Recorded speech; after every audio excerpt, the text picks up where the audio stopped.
The fog rolled off the Pacific like a gray blanket being pulled slowly from the shore, and through that mist came the sound of boots pounding wet sand in perfect unison. 47 men ran in formation along the Coronado beach, their breath visible in the February cold, their bodies pushed to the edge of what civilian minds would consider possible. They had been running for 2 hours. They would run for 2 more. This was not punishment. This was Tuesday. Petty Officer Second Class Brennan Slade ran at the front of the pack, his long swimmer's frame cutting through the morning air with the confidence of a man who had never truly failed at anything physical. He had been an All-American at Stanford. He had broken records in the pool that still stood. And now he was going to earn his trident, the golden eagle, clutching anchor, and pistol that separated the elite from everyone else who ever wore a uniform. He saw the old man first. The figure sat on a piece of driftwood at the edge of where the beach met the rocks, wrapped in an olive drab blanket, so faded it might have been green once or might have been gray. A beard grown wild and shot through with white obscured most of his face. His clothes were layered and salt-stained, the boots on his feet wrapped in duct tape that had begun peeling away. He watched the formation approach with eyes that caught the dim light in a way that made Slade uncomfortable for reasons he could not name. Slade broke from the pack, his feet carrying him toward the vagrant before his mind had fully committed to the confrontation. Several trainees slowed their pace, uncertain. The instructors were 50 meters back, supervising the rear of the formation. "What are you looking at?" "Old man," Slade demanded, his voice carrying that particular mixture of exhaustion and aggression that Hell Week candidates wore like cologne. "You get lost on your way to the shelter?" The man on the driftwood did not flinch, did not look away. His voice came out soft and rough, like waves dragging over gravel. "Just watching," he said. "I like to remember." "Remember what?" Slade laughed, turning to make sure the gathering trainees could appreciate his performance. "Remember when you had a job? Remember when you had a place to sleep that wasn't whatever hole you crawled out of this morning?" A few trainees laughed. Nervous sounds. Most stayed silent. There was something in the way the homeless man sat, something in the economy of his movements as he shifted slightly on the driftwood that did not match the image his appearance suggested. "I remember what it costs," the old man said quietly. He looked past Slade now, toward the water, toward something only he could see. "Every morning I come here, and I remember what it costs." Slade stepped closer, his shadow falling across the seated figure. The smell hit him then. Salt and unwashed clothing and something else underneath, something chemical and old. "Look around you," Slade said, gesturing at the trainees who had stopped to watch. "These men are earning something you could never understand. We are becoming SEALs. We are becoming the best this country has ever produced. And you sit here in your filthy blanket pretending you have any idea what that means." The old man's eyes finally moved to meet Slade's gaze directly. Something shifted in those eyes, something that made Slade's next insult die in his throat for just a moment before he recovered. "I know exactly what it means," the old man said. His voice had not risen, had not changed in pitch or tone, but something in the quality of it had hardened into steel wrapped in velvet. "I know what it costs to earn that trident you were chasing. I know what it costs to wear it. And I know what it costs to carry it for the rest of your life after the uniform comes off and the world forgets you ever existed." Slade's laugh was louder this time, more forced, playing to his audience. "Right," he said. "Let me guess. You were a SEAL. You did secret missions. You saved the world. That is always the story with you people. Every homeless vet is suddenly special forces when they want sympathy. Wherever you are watching this story unfold, whether from a city that never sleeps or a small town where everyone knows your name, take a moment to drop a comment telling us where you're joining from today. Stories like this one, about courage buried beneath circumstances and heroes hidden in plain sight, they happen everywhere. You might have a quiet legend in your own neighborhood, someone whose humble appearance masks an extraordinary truth. If stories about sacrifice and second chances speak to you, consider subscribing to follow more of these journeys. Now, let us continue, because what Brennan Slade did not know, what none of those trainees shivering on that Coronado beach could have possibly understood, was that in exactly 43 minutes they would learn why some legends choose to disappear. They would learn the name that Senior Chief Instructor Darnell Okonkwo had not spoken aloud in 15 years. And they would understand that the broken man wrapped in that olive drab blanket had once held a compound in Yemen for 19 hours with a jammed rifle and 3 borrowed magazines, while the most elite rescue force on the planet fought to reach him.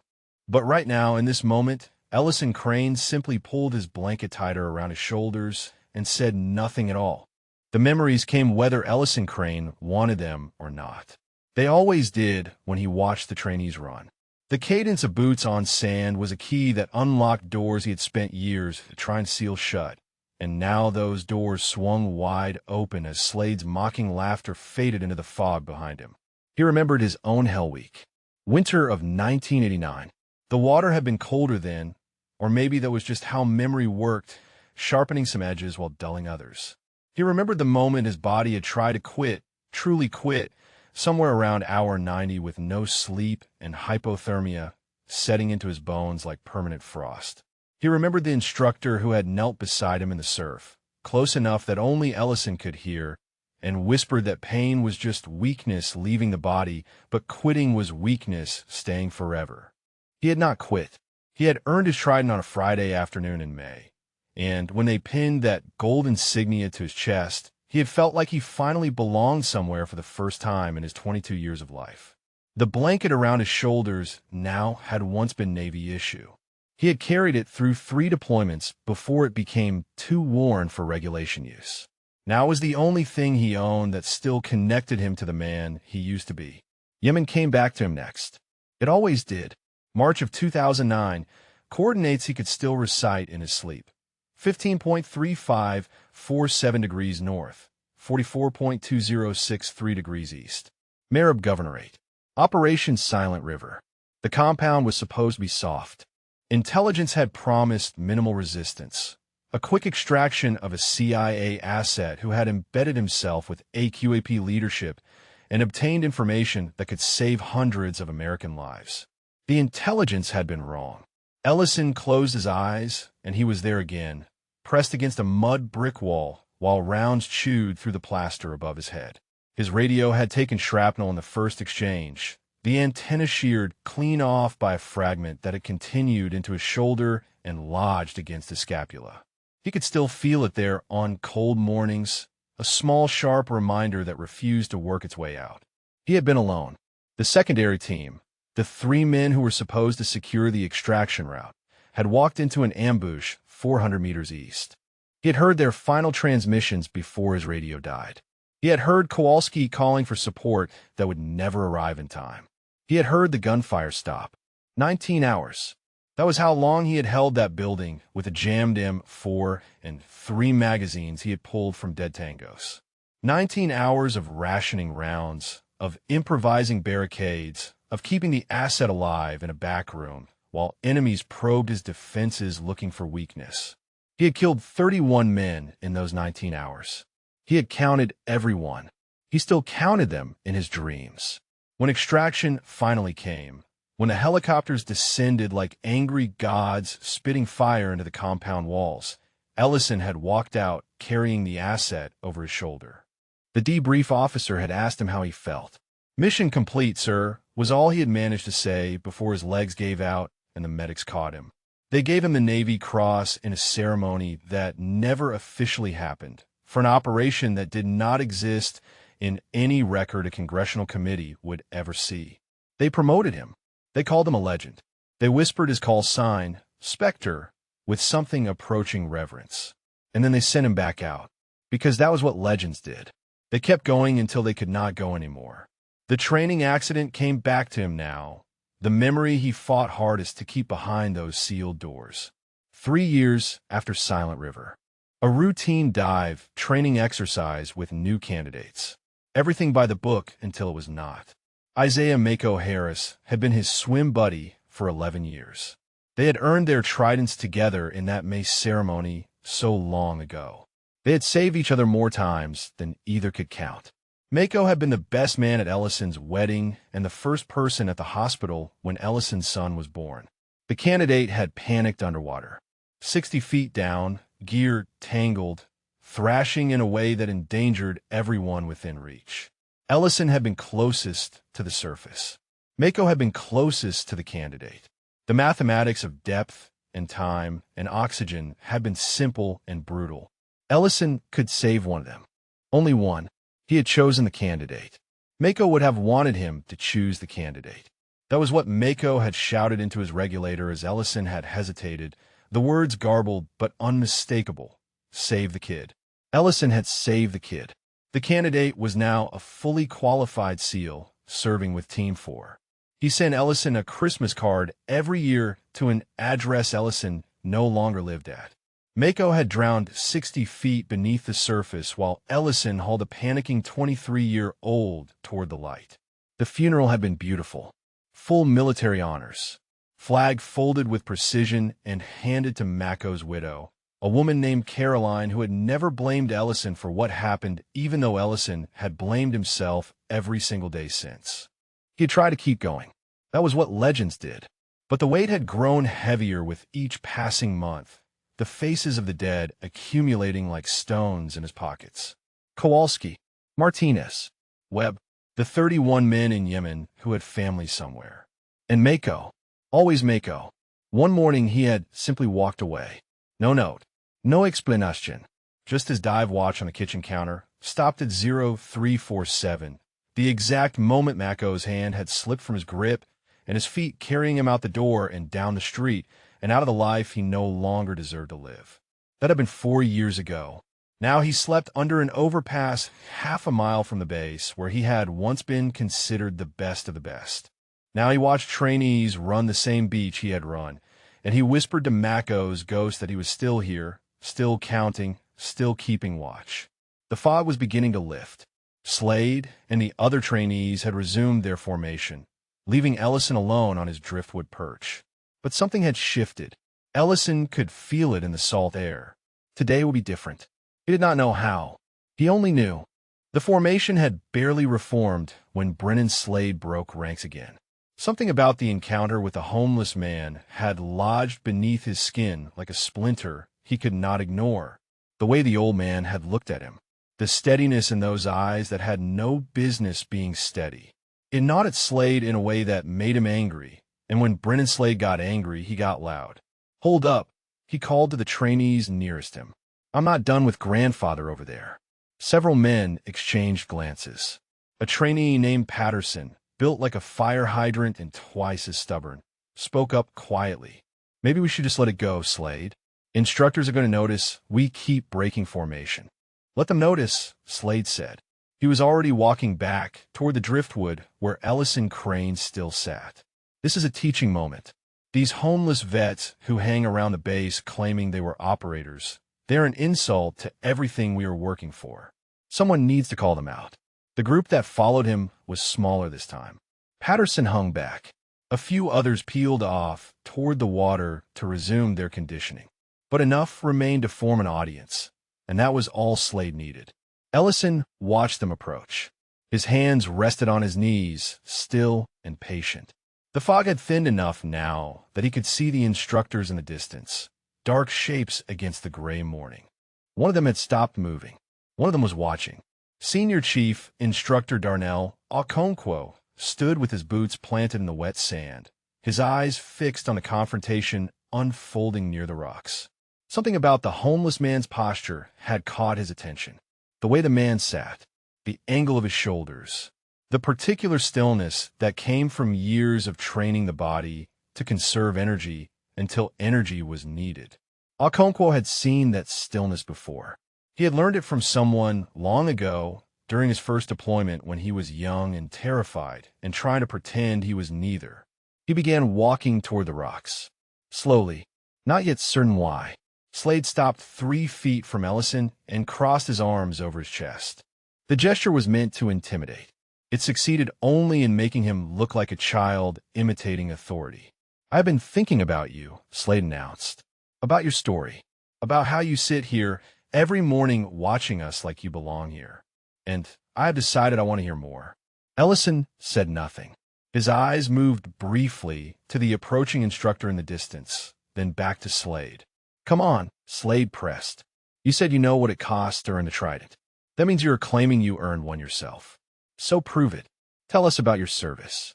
Tell us about your big secret missions. A trainee at the edge of the group, a young woman named Yuki Tanaka, who had grown up in a military family and recognized discomfort when she saw it, quietly pulled out her phone. She did not know why. Instinct, maybe. The same instinct that had gotten her through the first phase of training when her body had screamed at her to quit. She pressed record and held the phone low, unobtrusive, capturing everything. I do not need to prove anything to you, Ellison said. His voice remained soft, controlled. The voice of a man who had faced worse than a loudmouth trainee and survived.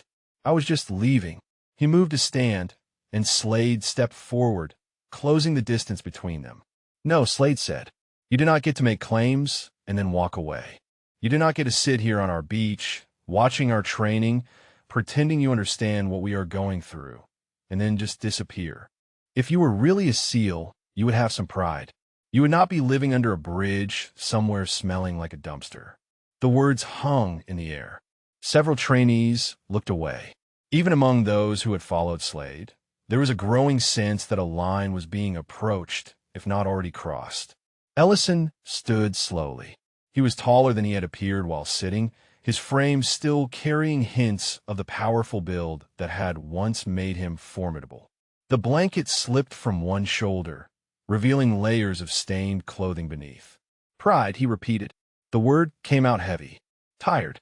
You think pride is what keeps a man going. You think pride is what gets you through the moments when everything falls apart and the only choice is to keep breathing or stop. His eyes found Slade's and held them. Pride is a luxury, son. Pride is what you have when things are good. When things go bad, when the people you love are dying and there is nothing you could do to stop it, pride does not mean a damn thing. Survival means something. Remembering means something. But pride is just a story you tell yourself so you can sleep at night. Slade's jaw tightened. The response was not what he had expected. The homeless man was supposed to crumble. He was supposed to stammer excuses or slink away in shame. He was not supposed to stand there looking at Slade like Slade was the one who had something to prove. 50 meters away, Senior Chief Okonkwo had stopped walking. His heart was beating faster now. The voice. Something about the cadence of the homeless man's voice, the particular rhythm of his words, had triggered a cascade of memories that Okonkwo was still trying to sort through. He knew that voice. He was certain of it now. But from where? From when? The answer hovered at the edge of his consciousness, refusing to come into focus. On the driftwood log, Ellison Crane's hand moved unconsciously to his chest, pressing against the spot where two sets of dog tags hung beneath his layers of clothing. One set bore his own name. The other bore the name of Isaiah Mako Harris, recovered from the seafloor by a dive team and given to Ellison at the memorial service. He carried them both. He always would. Still counting, Mako, he whispered, so quietly that not even Slade could hear. Still keeping watch.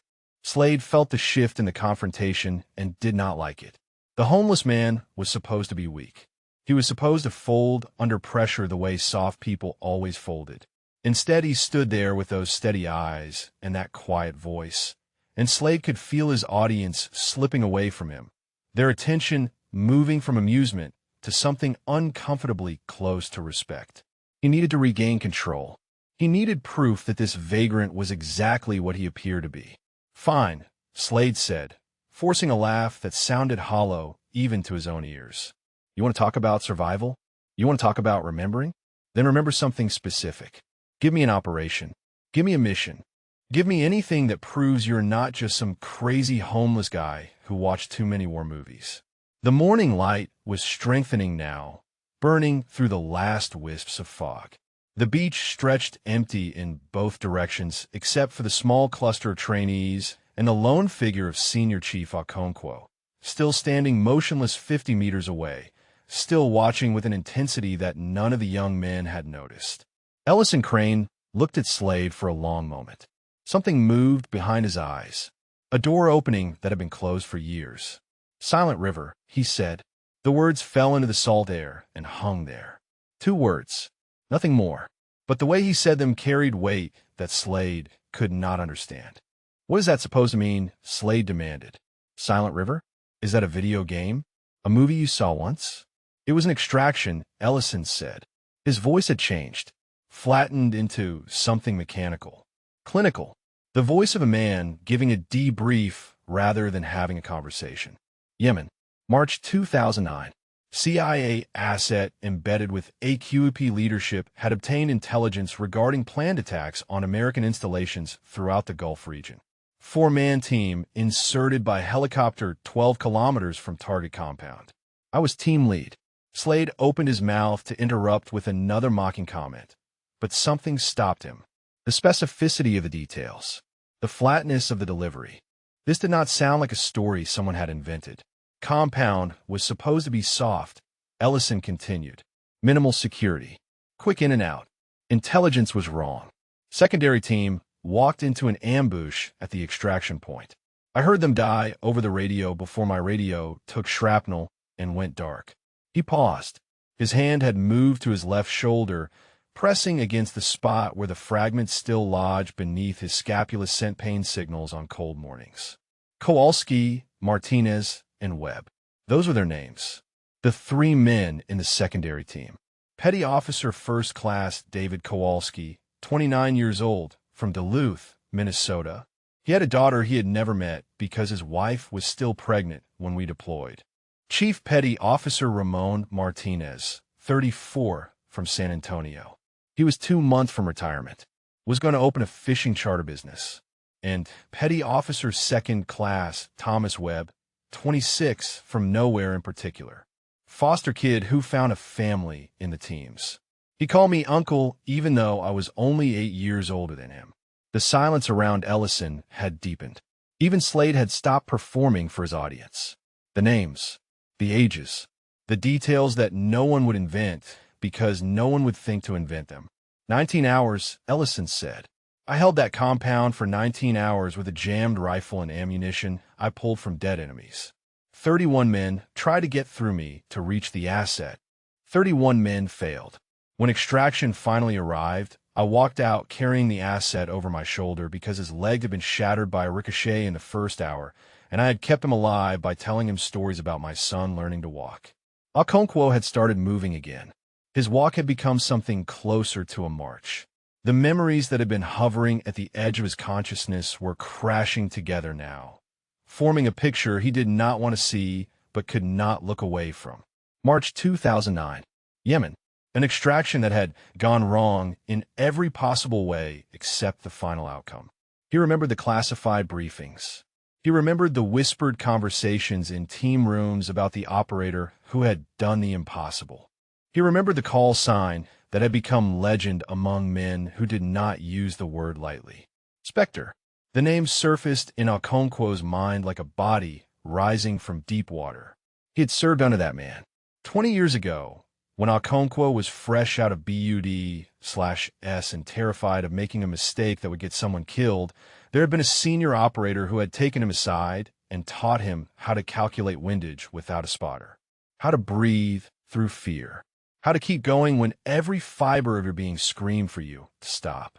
That operator's call sign had been Spectre, and he had disappeared 4 years ago, walked away from everything and everyone. The teams had searched for him. His family had searched for him. But Ellison Crane had become a ghost in truth as well as name. Now Okonkwo was staring at that ghost wrapped in a salt-stained blanket on a piece of driftwood, surrounded by trainees who had no idea they were mocking a legend. His pace quickened. His heart hammered against his ribs. On the beach, Slade was struggling to find his footing. The story was too detailed, too specific, but admitting he had been wrong, and Brennan Slade did not admit to being wrong. That is a nice story, he managed. Very dramatic. But anyone can memorize names and dates. Anyone can make up coordinates. That does not prove you were actually there. Ellison looked at him with something that might have been pity. No, he agreed quietly. It does not. But I was there, and I will carry those men with me until the day I die. The wind shifted direction, carrying the smell of kelp and diesel from the distant naval station across the sand. Slade stood with his fists clenched at his sides, aware that he was losing this confrontation, but unable to find the exit. Every instinct told him to walk away. Every ounce of pride he had just heard dismissed as a luxury demanded he stay and win. "You know what I think?" Slade said, stepping closer to Ellison until barely 2 feet separated them. "I think you are a con artist. I think you hang around military bases and pick up enough jargon to sound convincing. I think you memorize some details from a documentary or a book, and now you use them to guilt people into giving you money." Ellison did not step back.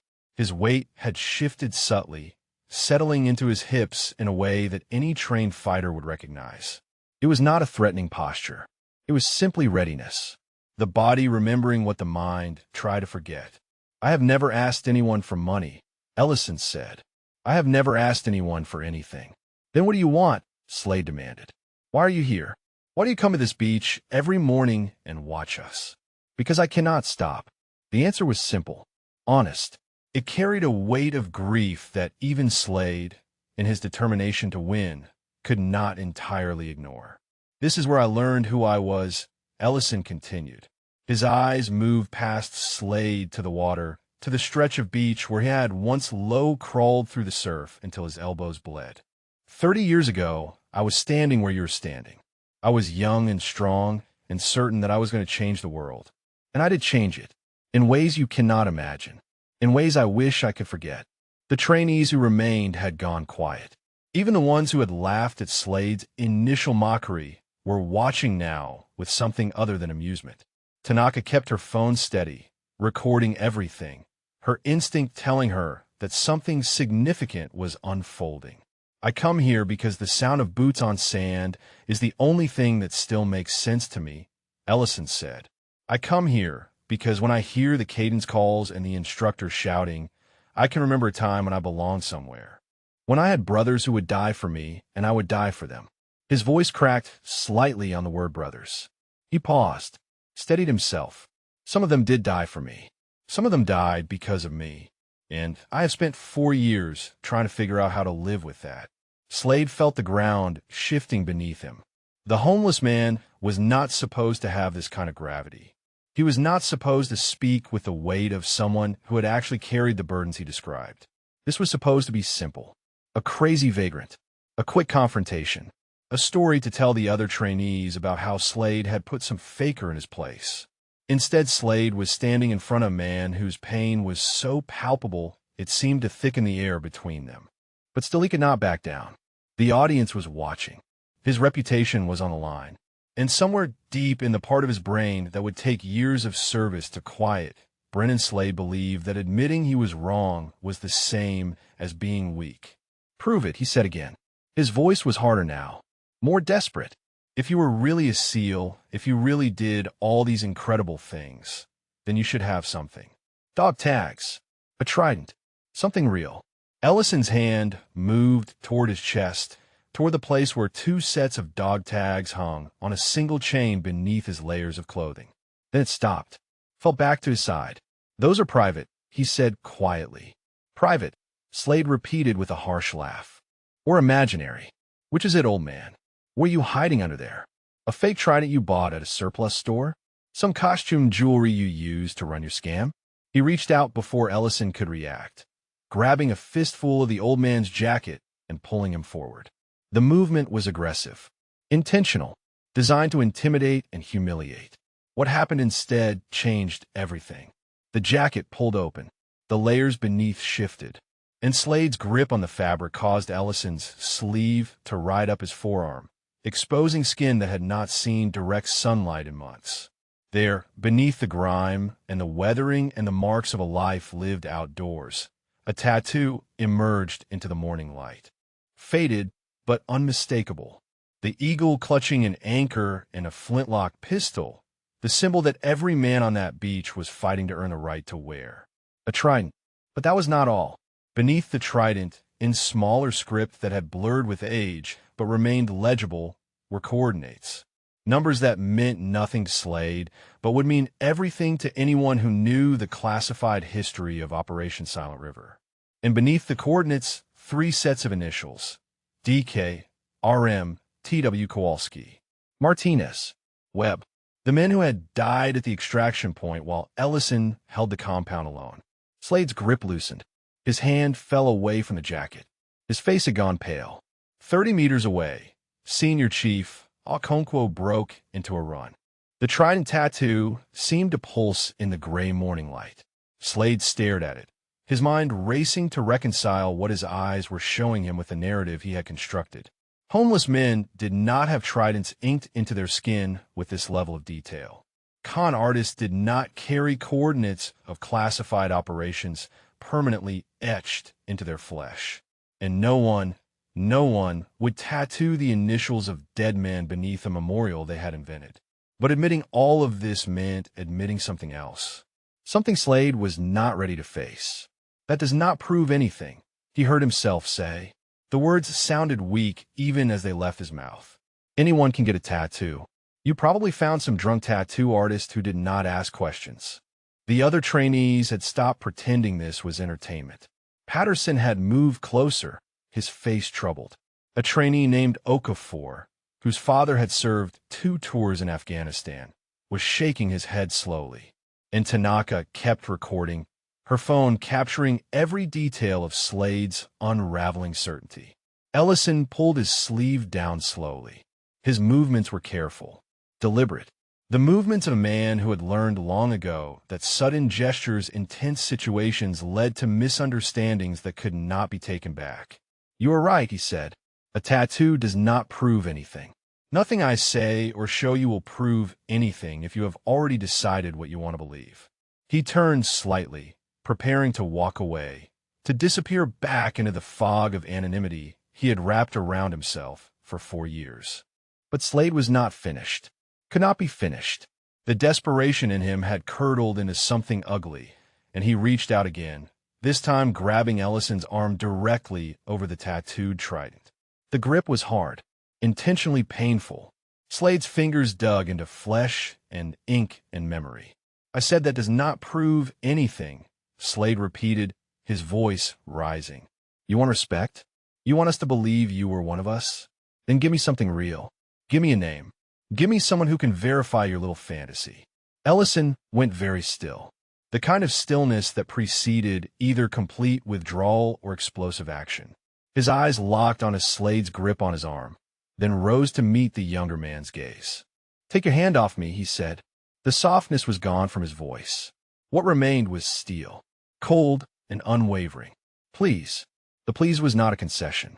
It was a warning, a final opportunity for Slade to step back from an edge he did not realize he was standing on. Slade did not take it. "Or what?" he sneered. "You will tell me another story? You will recite more coordinates you memorized from somewhere? Face it, old man. You are nothing. You are nobody. And all the tattoos in the world will not change that." Behind them, close enough now that his footsteps were audible on the sand, Senior Chief Okonkwo had nearly reached the group. His mind was churning through possibilities, calculating odds, trying to convince himself that he was wrong about what he was seeing. The man he remembered, the operator who had trained him, had been powerful and precise and utterly unbreakable. This hollow-eyed vagrant wrapped in a faded blanket could not be the same person. But the posture, the voice, the way he held himself, even under attack. And now the tattoo. The trident that Okonkwo had watched being inked onto Ellison Crane's forearm in a parlor in Virginia Beach in 1991, 3 weeks after they had returned from a deployment that still featured in Okonkwo's nightmares. The coordinates beneath it. Okonkwo knew those coordinates. He had studied Silent River in classified briefings. He had used it as an example when training new operators in what it meant to hold a position when holding seemed impossible. And the initials. Dika, Rodzemski, Tevu. He knew those initials too. Everyone in the special operations community knew them. They were etched into a memorial wall at Dam Neck alongside dozens of other heroes who had given everything. Okonkwo opened his mouth to shout, to order Slade to stand down, to stop whatever was about to happen before it went too far. But Ellison spoke first. "You want a name?" he said. His voice carried across the beach now, no longer soft, no longer hiding. "You want verification. Fine." Radio code for extraction confirmation on Operation Silent River was Whiskey Romeo 77. Authentication phrase was the river runs silent, but never still. Commanding officer who signed my after-action report was Captain James Thornton, now Rear Admiral Thornton, currently assigned to JSOC at Fort Bragg. He paused, let the information settle over the gathered trainees like a weight. But if you want someone closer, he continued, someone who can look you in the eye and tell you who I am, try the man standing right behind you. Ask Senior Chief Okonkwo. Ask him about the operator who taught him to calculate windage without a spotter during his first deployment in 1994. Ask him about a call sign that nobody has spoken aloud in 4 years because everyone assumed the man who carried it was dead. Slade's grip on Ellison's arm loosened. He turned slowly, confusion and dawning horror spreading across his face as he saw Okonkwo standing 10 feet away. The senior chief's face had gone the color of wet concrete. His hands were shaking. His eyes were fixed on Ellison with an expression that mixed recognition with disbelief, with something that looked almost like grief. Spectre, he whispered. The word came out broken. Fractured, a name that had become legend, wrapped around a man who had become a ghost. Master Chief Crane, is it really you? The silence that followed Okonkwo's whispered recognition spread across the beach like a physical force. Waves continued their endless rhythm against the shore. Somewhere in the distance, a helicopter beat its way across the morning sky. But among the gathered trainees, among the men who had come to mock and the man who had endured their mockery, there was only stillness. Slade's hand had fallen completely away from Ellison's arm. He stood frozen, his eyes moving between Okonkwo's stricken face and the homeless man he had spent the last hour tormenting. The mathematics of the situation were rearranging themselves in his mind, and every new calculation made him feel smaller. Senior Chief, he started, his voice uncertain for the first time since the confrontation began. Do you know this man? Okonkwo did not look at Slade, could not look away from Ellison. His feet carried him forward without conscious decision, closing the distance between them until he stood close enough to see the depth of exhaustion carved into the older man's features. Know him, Okonkwo repeated. The words seemed to cause him physical pain. I served under him. He was the best operator I ever saw, the best I will ever see. Ellison's composure flickered. Something cracked behind his eyes at Okonkwo's words, a fissure in the wall he had built around himself during 4 years of self-imposed exile. Darnell, he said quietly, you got old. Despite everything, despite the impossible nature of this reunion, Okonkwo let out a sound that was half laugh and half sob. Look who is talking, he managed. Master Chief, we search for you. The whole community searched for you. Your family, your son, everyone thought you were dead. The mention of his son landed like a blow. Ellison's jaw tightened. His eyes dropped to the sand. Maybe I am, he said. Maybe the man you knew died a long time ago, and what is left is just too stubborn to stop breathing. The trainees watched this exchange with expressions ranging from confusion to dawning horror. Patterson had removed his cover and was holding it against his chest. Okafor had taken several steps back, as if distance could somehow reduce his complicity in what had happened. And Tanaka kept recording, understanding now that she was documenting something that would ripple far beyond this beach. Slade alone seemed incapable of processing the shift. His world had organized itself around certain assumptions, chief among them that he could identify weakness on sight and that weakness deserved contempt. Now, those assumptions were crumbling, and he had nothing to replace them with. I did not understand, he said. His voice had lost its edge, lost its performance. What remained was the confusion of a young man confronting the limits of his own judgment. If he is who you say he is, what is he doing here? Why is he living like this? Okonkwo turned to face Slade. For a long moment, he simply stared, and in that stare was everything he wanted to say about arrogance and assumption and the cost of words spoken without thought. That is not your question to ask, Okonkwo said finally, and it is not my answer to give. He turned back to Ellison. His hand moved as if to reach out, to make contact, then stopped. There was a protocol to this, a respect that transcended the circumstances. Master Chief, he said formally, whatever brought you here, whatever happened that made you walk away, it does not change what you did, what you gave. The men you saved and the men you lost, they're all part of a legacy that matters. You matter. Ellison shook his head slowly. The gesture carried 4 years of grief and guilt and self-inflicted punishment. I'll let Mako die, he said. The words came out barely above a whisper, but they carried across the silent beach like thunder. Isaiah Harris, my swim buddy, my brother. I had to choose, and I chose wrong, and he drowned 60 feet down while I saved someone else. The name hit Okonkwo like a physical impact. He remembered Harris, remembered the memorial service, remembered the whispered conversations about Master Chief Crane's sudden disappearance 3 weeks after the funeral.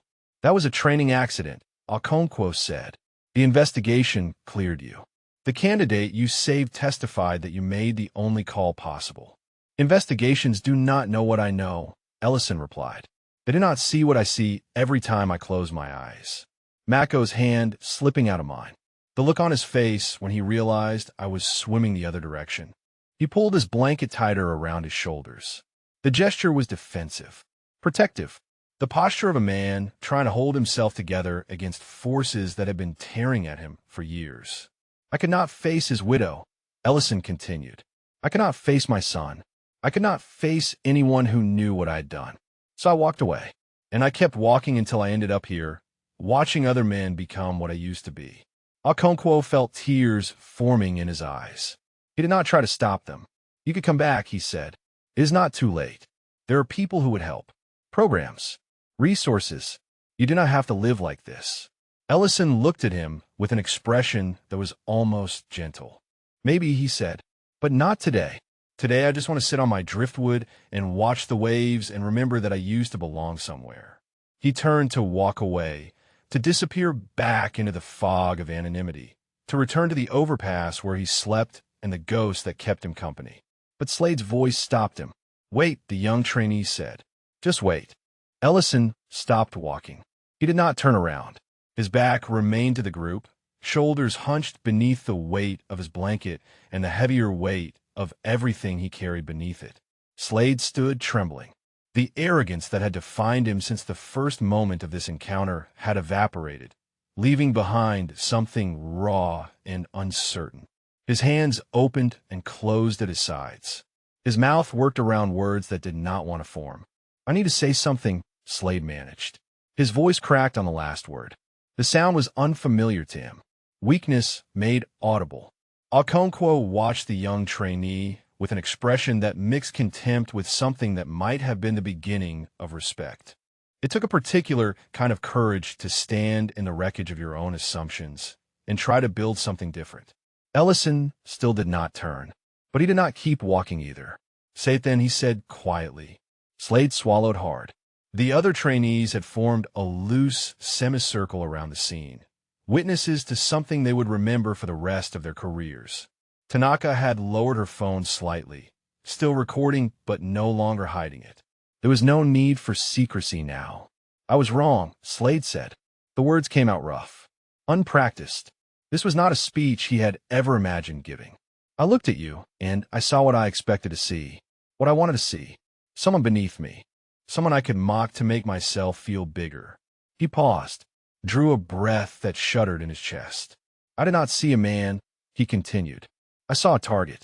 I saw an opportunity to perform for my buddies and prove that I was hard and they should follow me. And I was so busy performing that I missed everything that mattered. Ellison turned slowly. His face was unreadable. The mask of survival he had worn for 4 years firmly in place. Why are you telling me this? He asked. Because I need you to know, Slade replied.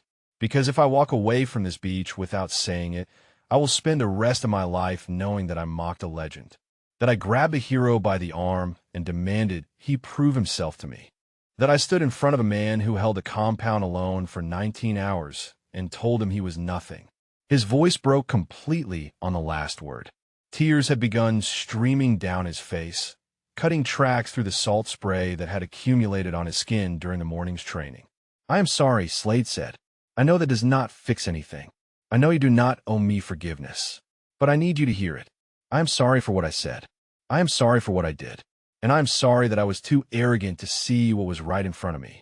The beach had gone so quiet that the trainees could hear each other breathing. Even the waves seemed to have softened, as if the ocean itself was paying attention to this moment. Ellison studied the young man in front of him. He saw the tears, the trembling, the genuine devastation that had replaced the earlier bravado. And he saw something else too, something he recognized from his own reflection in store windows and puddles during his years on the street. Shame. The specific shame of a man confronting the gap between who he thought he was and who he had actually been.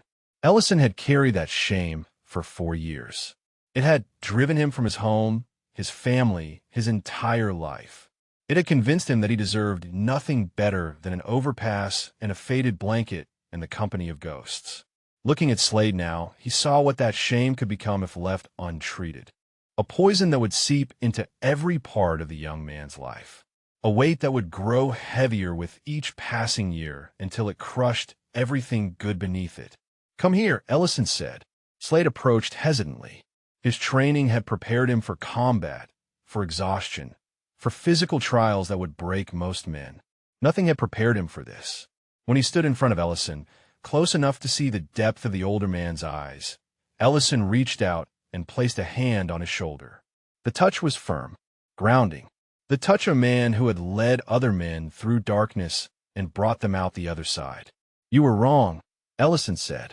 His voice was steady now, clear, the voice of the operator he had once been. "You made assumptions. You acted on those assumptions. And you caused harm." Slade nodded. Fresh tears spilled down his cheeks. "But you also stopped," Ellison continued. "You recognized what you had done, and you apologized. Not because someone ordered you to. Not because you were afraid of consequences, but because you understood that you had failed to be the man you wanted to be." He squeezed Slade's shoulder once before letting his hand drop. "That is not weakness," Ellison said. "That is the beginning of wisdom. Do not let this moment destroy you. Let it teach you. Every person you meet for the rest of your life, see them before you judge them. Hear them before you dismiss them. And remember that the broken man on the beach might be carrying wounds you cannot see and weight you cannot imagine." Slade nodded again. He could not speak. The emotion had closed his throat completely. "Now go finish your training," Ellison said. "Earn that trident. And when you do, remember that wearing it does not make you better than anyone. It just means you have accepted a responsibility that most people cannot comprehend." He turned to walk away again, and this time Okonkwo stepped forward.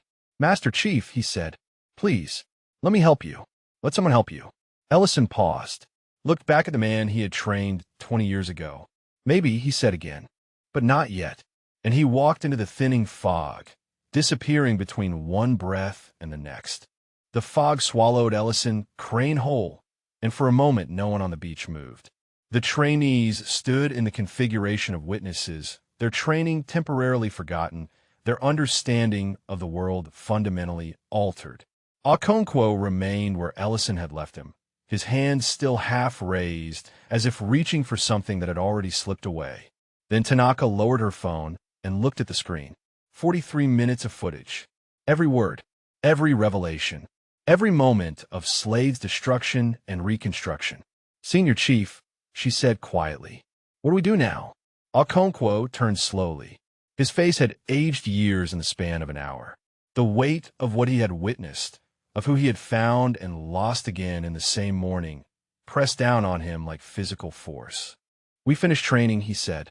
His voice was hoarse, mechanical, the voice of a man operating on discipline alone. "That is what we do. That is what he would want us to do." But the other trainees did not move. Patterson stepped forward, his fire hydrant frame somehow diminished by what he had seen. "Senior Chief," he said, "who was that man? I mean, I heard what you said. I heard the name. But who was he really?" Okonkwo looked at the young trainee, saw the genuine hunger for understanding in his eyes, saw the same hunger reflected in the faces of every man and woman standing on that beach. "Master Chief Ellison Crane," Okonkwo said. The name carried weight, even in the speaking of it. "Call sign Spectre." He was one of the founding operators of what became DevGru. He served for 26 years. 14 combats de promo. More operations than any file will ever record because half of them are still classified at levels that do not officially exist. He paused. Let the information settle. Operation Silent River, he continued. March 2009. Extraction of a CIA asset from a fortified compound in Yemen. The mission went wrong in every way a mission can go wrong. Secondary team was ambushed at the extraction point. 3 men killed. Radio destroyed. Master Chief Crane was alone in hostile territory with a jammed weapon, limited ammunition, and an asset who could not walk. The trainees listened in absolute silence. Even the instructors who had begun approaching from their positions down the beach had stopped to hear. 19 hours, Okonkwo said. He held that compound for 19 hours against continuous assault. 31 enemy combatants tried to breach his position. 31 failed. When extraction finally arrived, he walked out carrying the asset on his shoulders. The intelligence that asset provided prevented attacks that would have killed hundreds of American service members throughout the Gulf region. Slade made a small sound, something between a gasp and a moan. And I mocked him, he whispered. I grabbed him. I called him nothing. Okonkwo nodded slowly. Yes, you did, and you will carry that for the rest of your life. But what matters now is what you do with it. He turned to address all of the trainees. What happened here today stays here until I say otherwise. That footage, he pointed at Tanaka's phone, does not get uploaded, does not get shared, does not leave your possession. Master Chief Crane has earned the right to his privacy. Whatever he chooses to do next, it will be his choice, not ours. Tanaka hesitated. Her finger hovered over the screen. Senior Chief, she said carefully. With respect, what happened here, what we witnessed, people should know. Not to embarrass him, but because there are other veterans out there, living like he is living, being treated like he was treated. If people saw this, maybe they would think twice before assuming the worst about someone. Okonkwo stared at her for a long moment. The conflict was visible in his face. Duty to a brother operator. Understanding of the larger point she was making. The impossible balance between privacy and purpose. Before he could respond, a new voice cut across the beach. She is right, Darnell. Every head turned. Ellison Crane had emerged from the fog, standing 20 meters away. He had not left after all. Or perhaps he had left and then returned. Either way, he stood there now with his blanket wrapped around him like armor, his eyes clear and focused in a way they had not been before. Master Chief, Okonkwo started. Ellison raised a hand. The gesture silenced the senior chief immediately. Even after 4 years on the street, the command presence had not left him. I have spent 4 years hiding, Ellison said. His voice carried across the sand, reaching every year. Hiding from my family, hiding from my brothers, hiding from myself, telling myself I did not deserve to be seen because of what I let happen to Mako. He walked forward slowly, each step deliberate, each step a choice. But hiding has not brought him back, Ellison continued. Hiding has not healed anything. It has just let the wound fester until I forgot there was anything underneath it except pain. He stopped in front of Tanaka, looked at the phone in her hand. If that video can help one veteran get seen, he said, if it can make one person think twice before assuming the worst about someone who looks broken, then maybe my pain can mean something. Maybe all of this can mean something. He turned to look at Okonkwo. You asked if you could help me, he said. The answer is yes. But not just me. Help all of us. The ones living under bridges. The ones sleeping in shelters. The ones who gave everything and came home to find that everything was not enough. Okonkwo nodded. Tears were streaming freely down his face now. Yes, Master Chief, he said. Whatever you need. Ellison almost smiled. It was the ghost of an expression, haunting a face that had forgotten how to form it. Then let us start, he said, by remembering their names. Ellison Crane stood at the center of a circle that had formed without anyone consciously creating it. Trainees and instructors alike had gathered around him, drawn by something older than military hierarchy. This was a moment of transmission, a passing of weight from one generation to the next. Their names, Ellison said again. His voice had found a register that belonged to neither the broken man on the driftwood nor the legend who had held a compound for 19 hours. This was something in between, Something emerging. He closed his eyes. When he opened them again, they were focused on a point beyond the horizon, beyond the fog, beyond the present moment entirely. Petty Officer First Class David Kowalski, he began. 29 years old. Duluth, Minnesota. His wife, Emily, was 7 months pregnant when we deployed. He used to read parenting books during downtime and practice swaddling techniques on his rucksack. He said he wanted to be ready. He wanted to be the father his own father never was. The beach had gone silent enough to hear the sand shifting beneath boots as trainees adjusted their weight. Kowalski took point on the secondary team because he always took point, Ellison continued. He said the most dangerous position should go to the man with the most to live for, because that man would fight the hardest to come home.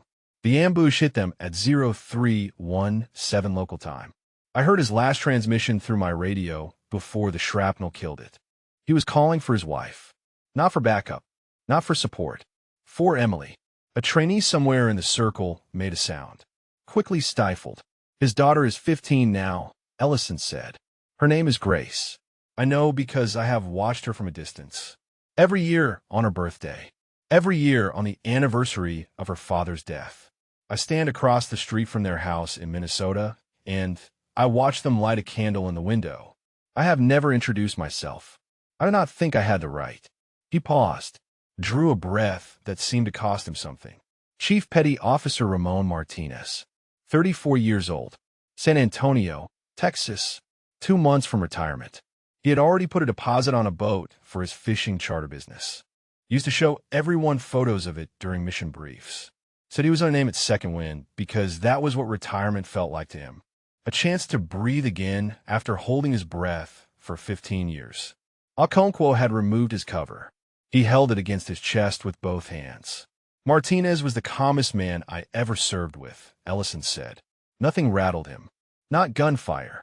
Not explosions. Not the 1,000 small terrors that accumulate during a career in special operations.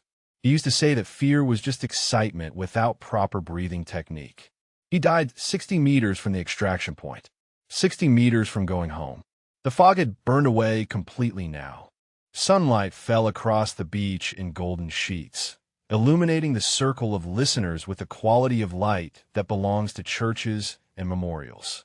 Petty Officer Second Class Thomas Webb, 26 years old, from nowhere in particular. Foster kid who aged out of the system at 18 and walked straight into a recruiting office because he had nowhere else to go. The teams became his family. We became his brothers. Ellison's voice cracked. He paused, steadied himself. Webb used to call me uncle even though I was only 8 years older than him. He said I was the first person who ever believed he could be something. I told him he was wrong. I told him he had always been something.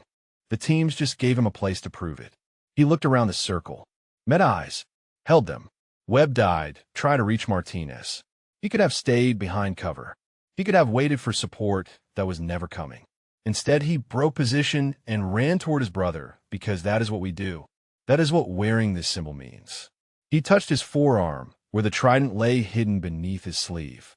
And then there is Isaiah Mako Harris, he said. Chief Warrant Officer. My swim buddy for 11 years. The best man at my wedding. The first person to hold my son after he was born. The man who taught me that strength is not about what you can carry alone, but about what you can carry together. Tears were falling freely now. From Ellison, from Okonkwo, from trainees who had never met these men, but who understood, suddenly and completely, what it meant to lose them. Mako drowned 60 feet below the surface during a training exercise, Ellison said. A candidate panicked, got tangled, started thrashing in a way that endangered everyone within reach. I was closest to the surface. Mako was closest to the candidate. The math was simple. One of them was going to die, and Mako made the choice before I could. His voice had dropped to barely above a whisper. The circle leaned in to hear. Save a kid, he said. That is what Mako shouted into his regulator. Save the kid. And I did. I saved the kid. And I watched my brother's hands slip out of mine as I swam toward the light. He fell silent. The weight of the names hung in the air between them all. For men. For lives. For sets of memories that Ellison Crane had carried alone for years that felt like centuries. I cannot save them, Ellison said finally. I cannot bring them home, but I can remember them. I can speak their names, and I can make sure that their sacrifice is not forgotten by the men and women who come after. He looked at Slade, held the young man's gaze. That is what the trident means, he said. Not glory, not pride, remembrance. The weight of the ones who did not make it and the responsibility to honor them with how we live. Slade nodded. He could not speak. None of them could, but they would remember. For the rest of their lives, they would remember. The video spread faster than anyone anticipated. Tanaka uploaded it that evening after receiving Ellison's explicit permission. After sitting with him for an hour discussing what parts to include and what parts belonged only to those who had witnessed them firsthand. She titled it simply, The Man on the Beach. Within 6 hours it had been shared 12,000 times. Within 12 hours it had crossed 200,000 views. By the following morning, when Ellison woke beneath his overpass to the sound of helicopters circling overhead, the number had surpassed 3 million. The first official response came from Naval Special Warfare Command. A statement released through public affairs channels confirming that Master Chief Ellison Crane had served with distinction for 26 years, that his service record included multiple classified operations of significant national security importance, and that the Navy considered him a valued member of the special operations community regardless of his current circumstances. The second response came in person. Ellison was sitting on his usual piece of driftwood, watching the morning training as he always did, when 3 black SUVs pulled onto the access road that led to the beach. He did not move, did not react. He had seen enough motorcades in his career to recognize official transportation when it appeared. The vehicles stopped. Doors opened. Men in suits emerged first, scanning the perimeter with the practiced alertness of protective details. Then came a figure in dress blues, gold braid catching the morning light, stars on his shoulders announcing his rank to anyone who understood such things. Rear Admiral Franklin Thibodeau walked across the sand with the careful precision of a man who had spent decades projecting authority. He was 63 years old, his face weathered by salt and sun and the particular stress that came from sending men into danger and waiting to learn if they would return. He stopped 10 feet from where Ellison sat. Master Chief Crane, he said. His voice was formal, controlled, but something moved beneath it, something that sounded almost like grief. Admiral, Ellison replied. He did not stand, did not salute. Those protocols belonged to a life he had left behind. Thibodeau studied him for a long moment, taking in the blanket, the layers of worn clothing, the beard and the weathering and the evidence of 4 years lived without shelter or support. I signed your commendation for Silent River, Thibodeau said. I read the after-action report 17 times because I could not believe what I was reading. One man, 19 hours, an outcome that should have been impossible. Ellison said nothing. The words washed over him like waves over rock. When you disappeared, Thibodeau continued, we searched. Every resource we had, every contact, every favor owed. For 2 years we searched, and then we assumed the worst. We held a memorial service. Your son spoke. Your former teammates spoke. We folded a flag and gave it to your family. Ellison's jaw tightened at the mention of his son. The wound was still fresh. Would perhaps always be fresh. And now I find you here, Thibodeau said, living under a bridge half a mile from where you earned your trident. Watching trainees run the same beach you ran. And I have to ask myself how we failed you so completely that this was the only option you saw. You did not fail me, Ellison said quietly. I failed myself. I failed Mako. I failed everyone who ever believed in me. Thibodeau shook his head. The gesture was sharp, definitive. No, he said. You made a choice in an impossible situation. You saved a young man's life. And then you carried a weight that no one should carry alone because we did not give you the support you needed to carry it any other way. He reached into his jacket and withdrew a folded piece of paper. This is a letter, he said, from the candidate you saved, the young man who is now a fully qualified operator serving with Team 4. He has written to you every year since the accident. Every letter returned undeliverable. He asked me to give you this one personally. Ellison stared at the paper. His hands remained at his sides. "He does not blame you," Thibodeau said. "He has never blamed you." He named his first son Isaiah, after the man who died so that he could live. He wants you to know that he has tried every day to be worthy of that sacrifice. The words landed like physical blows. Ellison felt something cracking inside his chest, something that had been frozen for 4 years beginning to thaw. "There is a program," Thibodeau continued, non-VA, run by Commander Patricia Reyes out of a converted boathouse near the harbor. No paperwork, no bureaucracy, just operators helping operators. She has a bed waiting for you if you want it. Ellison finally looked up, met the Admiral's eyes. "Why now?" he asked. "Why after all this time?" "Because that video showed me something I should have seen years ago," Thibodeau replied. "It showed me a man who is still fighting, still surviving, still honoring his brothers, even when the world has forgotten he exists. And it reminded me that we do not leave our people behind. Not on the battlefield. Not anywhere." He extended his hand. Not for a handshake. The letter rested in his palm. "Take it," he said. "Read it, and then decide if you're ready to let someone help you carry what you have been carrying alone." Ellison's hand trembled as he reached out. His fingers closed around the paper, the first piece of mail he had held in 4 years. "I do not know if I am ready," he said. Thibodeau nodded. The response did not surprise him. "Nobody ever is," he said. "But the bed will be there when you are. And so will we." He turned and walked back toward the waiting vehicles. Paused, looked over his shoulder. "Welcome home, Master Chief," he said. "However long it takes." And then he was gone, leaving Ellison alone on the beach with a letter in his hands and the first light of something that might have been hope breaking through the clouds. 6 months later, the converted boathouse near the harbor had become something more than a program. It had become a sanctuary. Ellison Crane stood at the window of the small room that had been his for 23 weeks now. A real bed, a real pillow, a door that locked from the inside. Luxuries he had forgotten existed during his years beneath the overpass. The room was spare but clean, decorated only with a shadow box on the wall containing his broken dive watch and a photograph of 4 men in desert gear, their faces no longer crossed out with marker.